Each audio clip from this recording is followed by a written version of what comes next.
Good morning friends, welcome back to my YouTube channel. आज मैं आपके लिए जनरल साइंस के कुछ इंपॉर्टेंट टॉपिक लेकर आई हूँ, जिसमें से पिछली वीडियोज में मैंने bacterial disease, viral disease, protozoa and fungal disease के बारे में डिस्कशन किया था। आज उसी का नेक्स्ट पार्ट है जेनेटिक डिजीज़। उसमें मैंने जेनेटिक डिजीज़ के एग्जाम्पल भी काफ़ी सारे बताए थे, तो आप लोगों को एटलीस्ट डिजीज़ तो पता होंगे कि जेनेटिक डिजीज़ है क्या। आज उसी को हम डिस्कशन करेंगे और प्लीज़ वीडियो को एंड तक देखिए। वीडियो अच्छा लगे तो प्लीज़ लाइक शेयर सब्सक्राइब कीजिए, बेल आइकन को प्रेस कर लीजिए ताकि मेरे सभी वीडियो की नोटिफिकेशन सबसे पहले आप तक पहुंचे। तो चलिए जेनेटिक डिजीज़ के पहला देख लेते हैं, कलर ब्लाइंडनेस। कलर ब्लाइंडनेस जिसे हम हिंदी में बोलते हैं वर्णअंधाता। कलर ब्लाइंडनेस का मतलब क्या होता है?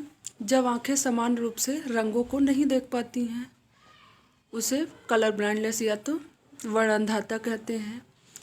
इसे कलर ब्लाइंडनेस डिफिशियंसी भी कहते हैं, तो ये भी याद रखिएगा। इससे ग्रस्त व्यक्ति कुछ निश्चित रंगों में डिफरेंस नहीं कर पाता है। सामान्य रूप से जनरली अगर बात करें तो वो हरा और लाल में, कभी कभी नीले रंग में भी अंतर नहीं समझ पाता है कि एग्जैक्टली कौन सा रंग है।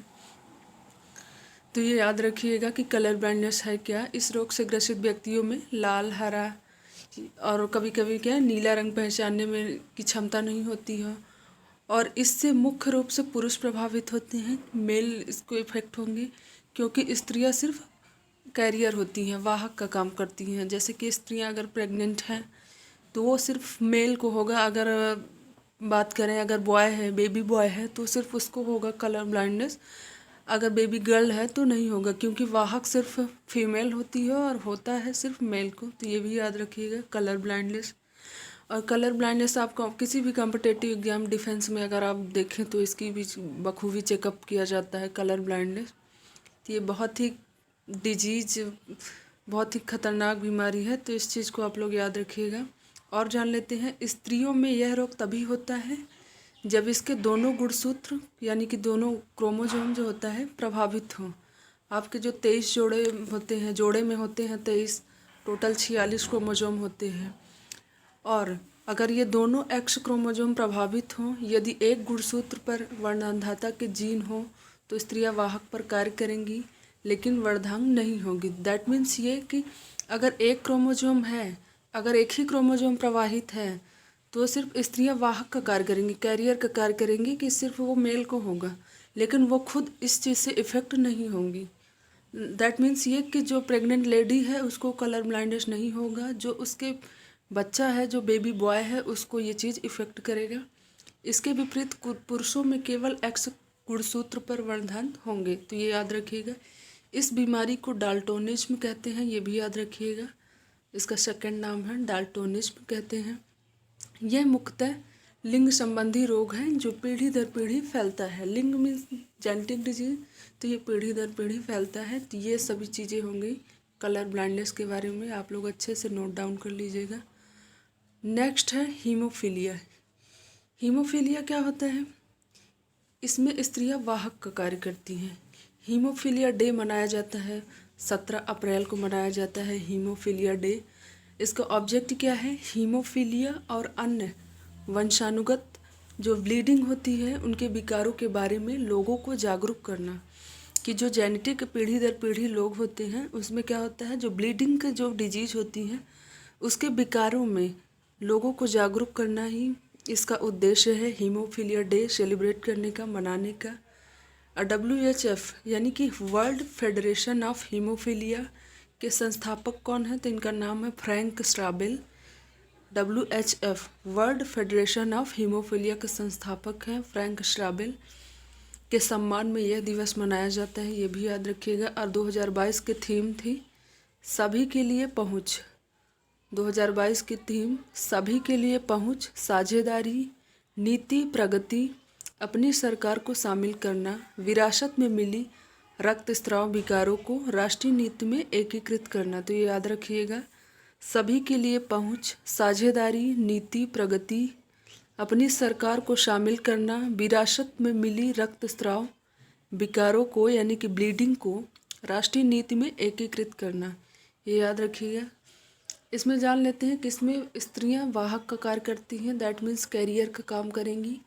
साधारणतः स्त्रियां ही करेंगे, क्योंकि स्त्रियां लेडी ही प्रेग्नेंट होगी और जो बेबी होगा वो जेनेटिक डिजीज़ तो है। तो जब प्रेगनेंसी में ही ये जेनेटिक डिजीज़ होता है, प्रेगनेंसी में कुछ गड़बड़ हो गया, क्रोमोसोम में कुछ डिफिशियंसी हो गई, एक व्यक्ति को चोट लगने पर औसतन 2 से 5 मिनट में रक्त का थक्का बनकर बहना बंद हो जाता है।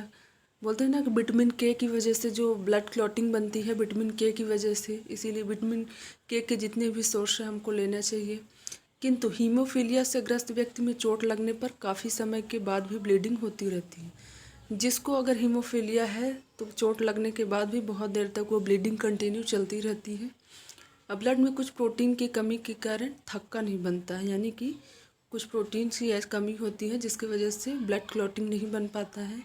अंततः जल्द ट्रीटमेंट ना होने पर रोगी की मृत्यु हो जाती है। तो ये याद रखिएगा हीमोफीलिया के बारे में।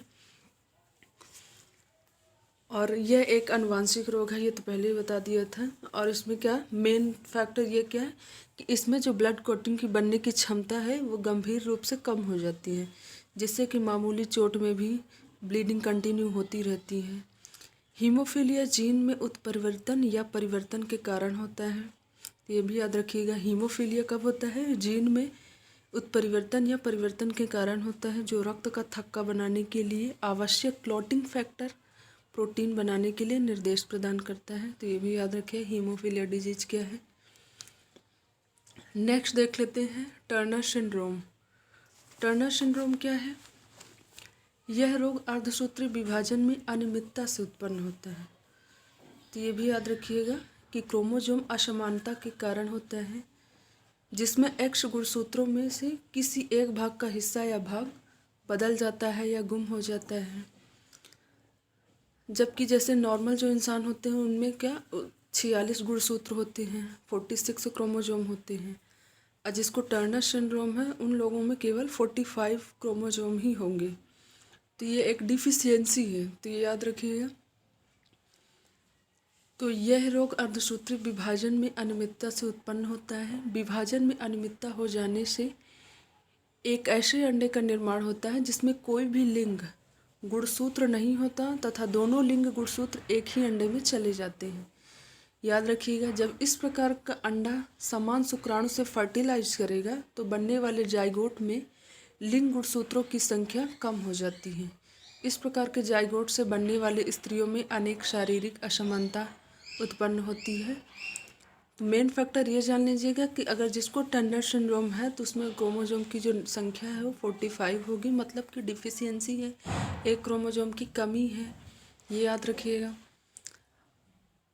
और इससे क्या होता है, स्त्रियों में तरह तरह की समानताएं उत्पन्न होती हैं, जैसे शरीर अल्प विकसित, मतलब कि बॉडी जो आपका है पूरी तरह से ग्रो ना कर पाना, कद छोटा, हाइट आपकी कम हो, वक्ष चपटा और जननांग विकसित, जो जननांग है वो अविकसित हो, और ऐसी स्त्रियां बांझ होती हैं, ये भी याद रखिएगा, मोस्ट इम्पोर्टेंट फैक्ट।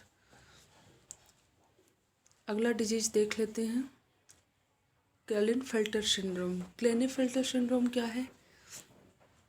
यह रोग भी अर्धसूत्री विभाजन की अनियमितता के कारण होता है, ये भी याद रखिएगा। और इसमें जाइगोट में गुणसूत्रों की संख्या समान से अधिक। टर्नर में क्या होता था, उसमें एक कम होता था। क्लेनेफेल्टर में क्या है, नॉर्मल से एक ज़्यादा, यानी कि 47 क्रोमोसोम की जो संख्या है वो 47 हो जाती है। ऐसे जाइगोट से उत्पन्न पुरुषों में स्त्रियोचित लक्षण उत्पन्न हो जाते हैं। इसमें पुरुषों का वृषण अल्प विकसित एवं स्तन स्त्रियों के समान विकसित हो जाते हैं। ऐसे पुरुष नपुंसक होते हैं। तो ये भी याद रखिएगा, क्लेनेफेल्टर सिंड्रोम, जिसे अगर हम नॉर्मल भाषा में बोलते हैं कि हिजड़ा बोलते हैं, तो ये क्रोमोसोम की डिफिशियंसी है। उनकी क्रोमोसोम की जो संख्या है वो ज़्यादा होती है, सामान्य से ज़्यादा होती है। उसमें मेल और फीमेल दोनों के कैरेक्टर शामिल होते हैं, इसलिए उनको बोलते हैं नपुंसक बोलते हैं। तो क्लेनेफेल्टर सिंड्रोम में याद रखिएगा, ये भी एक क्या है, जेनेटिक डिजीज है। अगला देख लेते हैं डाउन सिंड्रोम। डाउन सिंड्रोम क्या है, या डाउन सिंड्रोम और मैंगोलिज्म भी बोलते हैं। यह रोग भी अर्धसूत्री विभाजन में अनियमितता के कारण होता है। तो ये याद रखिएगा, अर्धसूत्री विभाजन में ऑटोसोम का बंटवारा सही प्रकार से नहीं हो पाता है। ऑटोसोम का बंटवारा सही प्रकार से नहीं हो पाता है। Most important fact. और क्या होता है, जो जाइगोट बनता है, जाइगोट में गुणसूत्रों की स्थिति असामान्य हो जाती है, अब नॉर्मल हो जाती है। इस प्रकार से जाइगोट से विकसित भ्रूण कुछ समय बाद ही मर जाते हैं। क्या होता है कि जो जाइगोट में जो क्रोमोसोम की संख्या है वो एबनॉर्मल हो जाती है, असमान हो जाती है। और इस प्रकार जाइगोट से अगर जो भ्रूण होगा, एम्ब्रियो बनेगा, वो क्या है, कुछ तुरंत बाद ही मर जाता है। और यदि जीवित भी रहता है तो उसमें विकसित होने वाला वयस्क वैसे तो तुरंत मर जाता है। अगर कुछ ऐसे चांस है कि अगर बच गया तो वो क्या होगा, मंदबुद्धि होगा, या तो उसकी आंखें टेढ़ी होगी, जीभ मोटी होगी तथा अनियमित शरीर का ढांचा होगा। तो ये याद रखिएगा, मोस्ट इम्पोर्टेंट फैक्ट है मैंगोलिज्म या तो डाउन सिंड्रोम। अगला डिजीज जान लेते हैं, पटाउ सिंड्रोम। पटाउ सिंड्रोम क्या है, इसमें रोगी के ऊपर का होंठ बीच से कट जाता है। तो याद रखिएगा, रोगी का ऊपर का होंठ बीच से कट जाता है, तालू में दरार हो जाता है। इस रोग में रोगी मंदबुद्धि होगा या तो नेत्र रोग होगा आदि से प्रभावित होता है। तो ये पटाउ सिंड्रोम के बारे में है। तो ये जितने भी डिजीज़ सभी थे, मैंने बैक्टीरियल डिजीज़, वायरल डिजीज़, ये आपके प्रोटोजोआ हो गया, फंगल डिजीज़ हो गया, जेनेटिक डिजीज़ हो गया, ये सभी मैंने बता दिए हैं। ये मोस्ट इम्पोर्टेंट क्वेश्चन है। तो आप लोग मेरे चैनल पे जाकर सभी वीडियोज आप देख सकते हैं। बैक्टीरियल के अलग मैंने डाल रखा है, वायरल का अलग, फंगल और प्रोटोजोआ का मैंने डाल रखा है। तो आप सभी वीडियो मेरे चैनल पे जाकर देख सकते हैं। Thank you for watching. फिर मिलती हूँ नेक्स्ट वीडियो में, तब तक के लिए बाय।